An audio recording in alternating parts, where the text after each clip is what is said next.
What's up, everyone? Welcome back to my channel. Thank you guys for coming back and watching this video. I mean, you can already tell from the title what this discussion is going to be. We're going to be talking about the infamous Netflix show, Love is Blind. Listen, we're going to dive into this finale, okay? So for those of you who are not familiar with my channel, I do like makeup, other things, more specifically hair. But today I just wanted you guys to kind of get ready with me. And I'm a licensed attorney in the state of North Carolina. So this is going to be an interesting topic because a lot of people are seeing the hot mess of this show and what it is. I mean, marrying someone after 6 weeks, I mean, is that logical? Who knows? Who knows? But we're going to talk about kind of what the mess is that this is creating, bring some legal jargon in there, get y'all, revved up as to why this is just an entire no, okay? We are also going to be reviewing the new Bloodlust palette by Jeffree Star. I mean, first of all, purple is my favorite color, and I love it. Phenomenal, phenomenal. And so we're going to be getting ready with this. We're going to be talking about the atrocities of this TV show, and you're just going to get ready with me, and let's keep it going. All right, so I've already prepped and primed my face.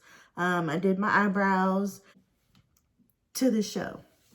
So for those of you who may not know, Love is Blind is a show about people who sit in pods for hours, for some days, and they just talk to people and they figure out if they can connect with that person through communication and not seeing that person. And then they get engaged before even seeing who the person they propose to is because they've connected with this person's soul. That's not the problem that I have with this show. It's not, because you can connect with someone, right? And you can love that person's soul, and you may propose to them. I don't know. I'm not judging you. Do what you want to do. But marrying that person in less than a year, when you've only known them for a few weeks, that's the problem that I have with this show. There was a few couples engaged. They fell in love. They started their love story. Well, the issue is that marriage is not only a commitment of love, it's a commitment of debts, it's a commitment of finances, it's a whole thing. But marriage, the union of marriage, is a beautiful thing. But the fallout from marriage, not so much. So, what happens when you get married? Well, let's back up. Before you're married, there's this term that is in the legal profession of family law called separate property, right? So everything that you have before you get married is separate property, meaning that it's your property and not your spouse's property or your future spouse's property. This is everything that you bring to the table with your name on it that is not the property of the marriage. Okay? Y'all following me here? So like, for instance, your bank accounts, right? Your bank accounts, your cars that you have, things like that. Any houses that you might have in your name before you get married. Like, these are things that are separate property, things that are yours and yours only. When you get married, you start to accrue things that is deemed marital property. So anything that you purchase after the date of marriage is now marital property. Any new income to your separate bank account, that's marital property. Anytime that you and your spouse get a joint account, that is marital property. If you decide to buy a house together, that is marital property. Even if it's in one spouse's name, the fact that you bought that house after the date of marriage becomes marital property. But the significance of that is that when and if you get separated, meaning one spouse moves out of the marital home, then and only then does the marital property stop accruing, right? It stops accruing. All right, bet. So what does that mean? So that means anything that you obtain after the date of separation is also separate property, right? All right. So when you separate and then you're looking to divorce, you want to, get what's yours, right? Well, the courts do 3 things. They identify the assets, right? So we're identifying assets. We are determining what is separate property, what is marital property, what is divisible property. All right? So what is separate property is separate and not subject to what we call equitable distribution, meaning it cannot be divided between spouses because this is the shit I owned before we even got married. So don't touch my shit. Okay? That's what that means. Well, the issue then becomes the marital property is now the topic of discussion. So when we identify what is a marital asset, that shit is what is divided between you. Now, the presumption is that equal, i.e. 50-50, is equitable. So you get 50%, I get 50%. They don't care who is making $250,000 a year and who is making $30,000 a year. It's marital. It came into the marriage. You both contributed to the marriage, point blank, period, 50-50. Now, there are some factors to where you can argue that you are entitled to an unequal distribution. But at the end of the day, if your reason is, well, I made more money, so I'm entitled to an unequal distribution, no, that's not valid enough, like, to ever warrant you an unequal distribution of your marital assets. Like, you need to prove more than that. While you could be making $250,000 a year and your spouse could be making $35,000 a year, and because you were making $250,000 a year, you purchased most of the property, you purchased most of the stocks, you contributed to most of the bills in the house, you bought most of the cars, like most of the loans are in your name, blase, blase, blah. That shit don't matter. It's marital property and it's subject to equitable distribution because it was bought the date after you married. Now, where things get messy here is when you have property that was separate that you purchased prior to marriage, and your spouse is claiming an interest in that separate property because they contributed to the growth of that piece of property. You following me? So I moved into your house that you had prior to the date of separation. I made payments on the mortgage. I made payments to the bills. We bought furniture to go in the home. Like, I contributed to a lot. I helped pay off this home.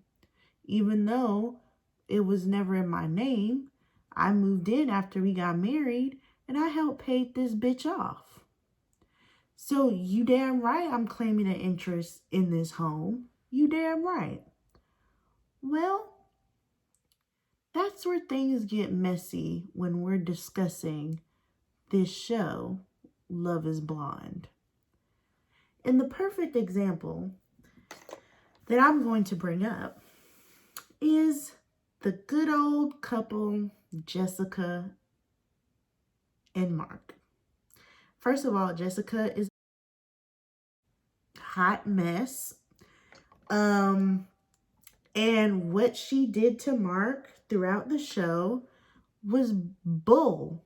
It was bull. Like, Jessica, if you ever see this, you were wrong. Point blank, period. Jessica clearly made significantly more than Mark. And there was a moment in the show where she discussed getting a prenup. Bitch, I died. I was like, okay, bitch, even though I don't like you, I feel what you're saying, though. I feel what you're saying. And when people think prenup, they think, oh, you're just thinking this shit is going to fail. Like, you trying to set us up. Like, what are you doing? No, bitch. Okay.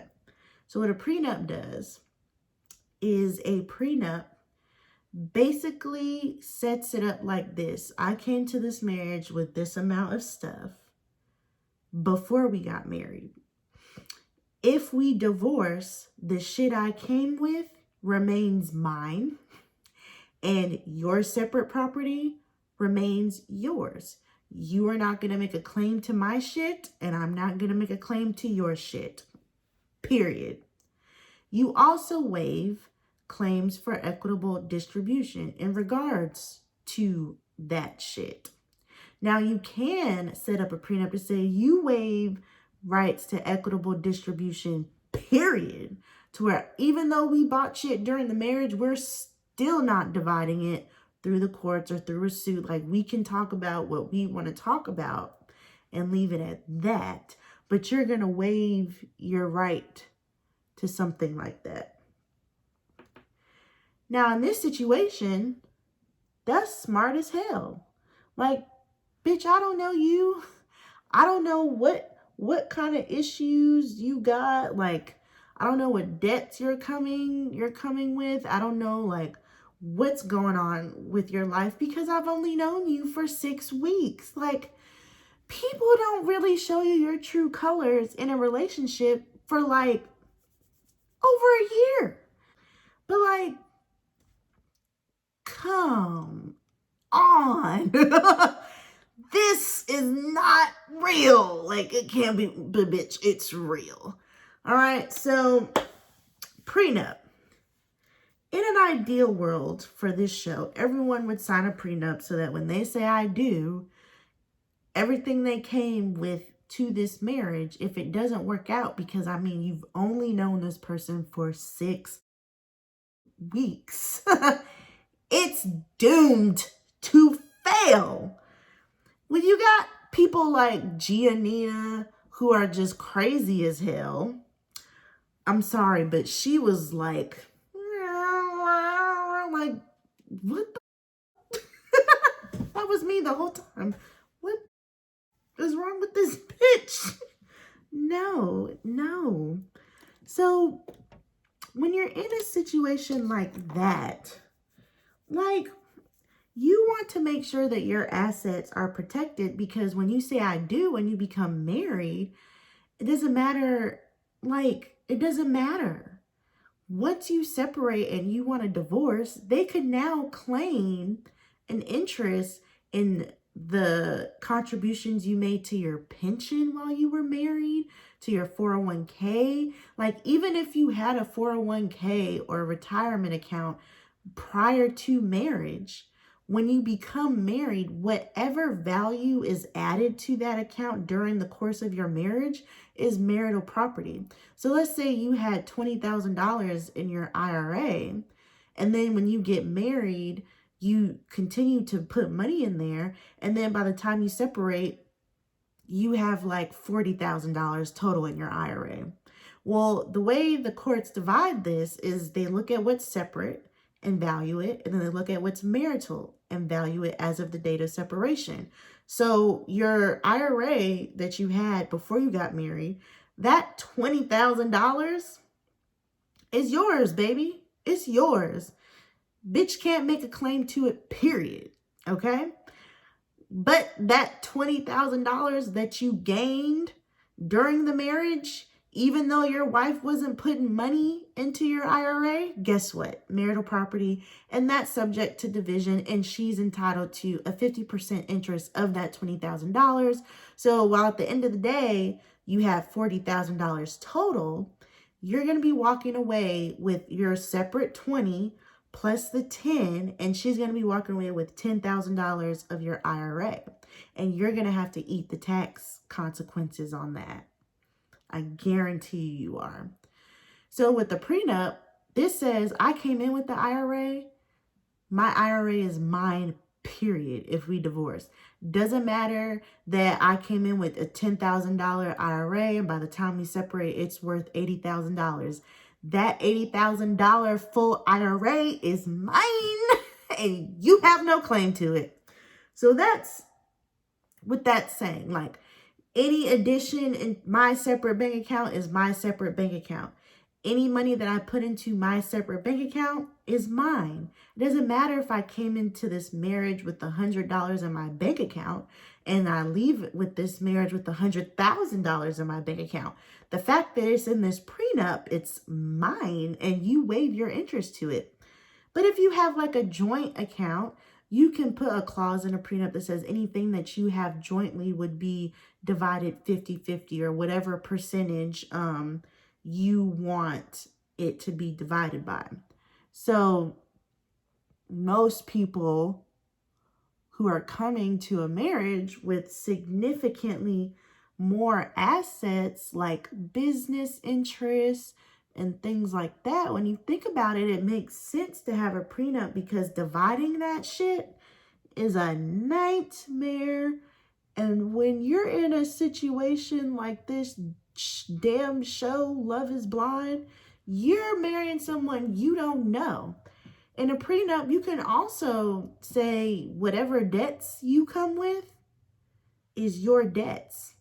And if I decide to help pay some of those debts down, that doesn't mean that I'm taking on half of your debt. If we separate and divorce, that debt is going to be your debt.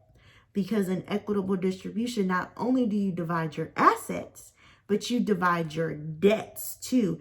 Doesn't matter whose name it's in, it's considered a marital debt if it was accrued the date after marriage. Between the date of marriage and the date of separation, that debt is a marital asset. Therefore, it's subject to equitable distribution. And unfortunately, that is where we're at this point in this story. Jessica and Mark. I completely understand where that hoe was coming from. I do. I really do. But if we're being honest, I mean, I didn't like that hoe from day one. Her conversations about Barnett and this, that, and the third. And when Barnett finally said, hey, yo, I don't think you're the bitch I want to be with, like, she basically said that I settled for Mark. First of all, Mark is freaking delicious. So the fact that she kept trying to shade him and say, oh, this is not the person that I normally would talk to, and blase, blase, blah, like, bitch, shut the up. Mark is delicious and you're being a basic bitch. Shut up. So that's where I'm at with her ass. And then she had the nerve to go and talk to Barnett at his birthday party about, I just want to make sure that you made the right decision, and I'm so drunk, like I'm doing my, and oh my god, I don't remember what I'm saying. I'm 34 and Mark is 24, and that's 10 years, and maybe he's not ready to be in a serious relationship, but you can't hold your liquor. But anywho, the bitch is crazy. Barnett and Amber, like, she openly told him, I have debts. She said, I don't want to work. I want to be a stay-at-home. That's all and sweet. But I don't think homeboy did a prenup. Baby boy better figure something out. And that's why you don't marry someone in less than 6 weeks. Don't do it to yourself, man. Just don't. Because that just all sounds like a nightmare. All right, so I'm gonna put on my foundation and then come back. All right, guys, so I'm back and I finished my face, took my hair out, got my foundation done, finished my eyes. So deets on the palette, phenomenal. I wanted a smoky eye, and if I get closer, like, you can see it. It's beautiful, like, beautiful. Everything in this makeup palette is beautiful. Just look at it. Obviously, I couldn't use all the colors. Something interesting about this executioner color right here, that's what I use to smoke out my eye. When I rub it, this is kind of what it looks like on my finger, right? But like when you put it on, some of that glitter like disappears. And not really in a bad way. It's just not like this. If you could tell. Like, it's just not like that. And it doesn't look awful, but you know, that's fire. That's real fire. And it's just not on my eyelid. Overall, so worth it. It's beautiful. I mean, the pigment is there. I'm not too concerned about this travel-wise. I'll find a way for it to fit. Some people may have a problem with that. Me, not so much. Everything was phenomenal. I highly recommend. But listen,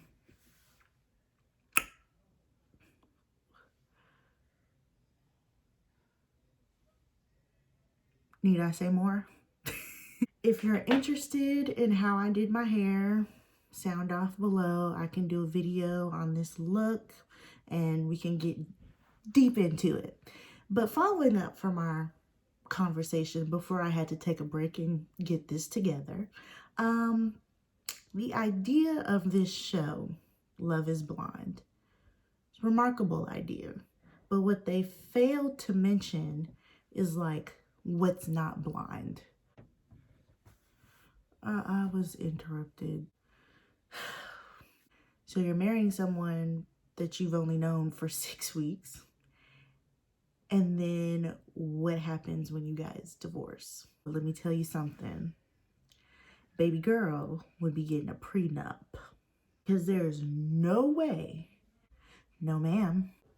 If you're a fan of Love is Blind and you have things that you want to discuss or mention to me, please leave them down in the comments because I'm curious as to what your thoughts are. I hope some of the things that I've said was educational and kind of brought some context as to why this is not a good idea to marry someone on a TV show that you've only known for like 6 weeks. Divorce is real. Walking away with half of somebody's shit is real. So I hope that was helpful for you guys. And please comment on the topic, like the video, subscribe, and let's have more conversation. Without further ado, I'm gonna go get ready for my endeavors that I have planned. And it was amazing talking to you guys, and I hope that you learned something today. So let me know what's up. Follow me, hit that like button, hit that subscribe button, keep those views coming, and I'm gonna check you later, okay? Bye.